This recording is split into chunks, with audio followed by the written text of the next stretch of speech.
Ja, heute hat er gesagt, das Stücksgehäß schönes Geld wie in Haute.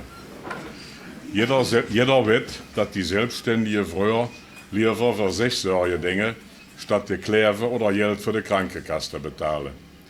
Das mag sicher riskant gewesen sein, aber man muss das schöne Geld benehmen.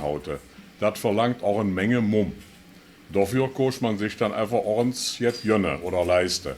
Man kann Feste, Viere oder Besuche oder ordentlich einen schönen Reis machen. Es darf einfach bloß nicht viel kosten. Immer das Geld schön benehmen, dann bleibt auch noch immer jetzt über. Man darf sich bloß nicht dumm dabei anstellen, wenn man sonst der Finger drauf hält.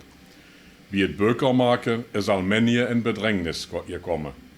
Wenn man dabei nicht seine Grips mitbruckt, kann das schön schief gehen und man lässt der ganze Kram besser sehen. Doch was richtige Selbstständige sind, die werden auch damit fertig. Dafür sind sie ja nicht so selbstständig. Nimm bloß unseren Nobber. Der kennt ja davon. Diesmal hat der Nobber einfach Pech. Seine Frau wurde krank und war so mal leid, dass sie in das Bett liegen blieb. Nur muss der Doktor kommen, das hilft alles nichts. Der kam auch und machte mehrere Husbesuche. Nach 12 Husbesuche ging die Frau all viel besser. Gott sei Dank. Doch bei Gott sei Dank blieb es nicht. Es dauerte nicht lang, da kriegt der Nobber von der Husdoktor eine Rechnung. Sauber abgedeelt nach Medikamente und Husbesuche.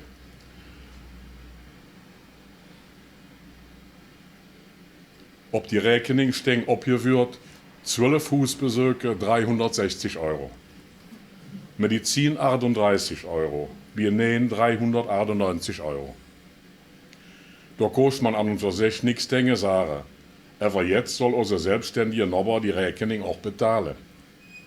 Er drehte die Rechnung hin und her, von ein Hand in die andere und gude auf seine Bleistift. Noch ein Zeit des Überlegens schrieb er an der Doktor einen Brief zurück.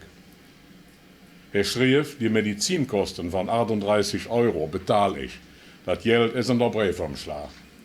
Was die Husbesuche angeht, will ich mich bemühen, die in den nächsten 2 Monaten bei euch zu erwidern. Dann dürfte der Posten auch gut die Glecke sehen. Mit freundlicher Grüß.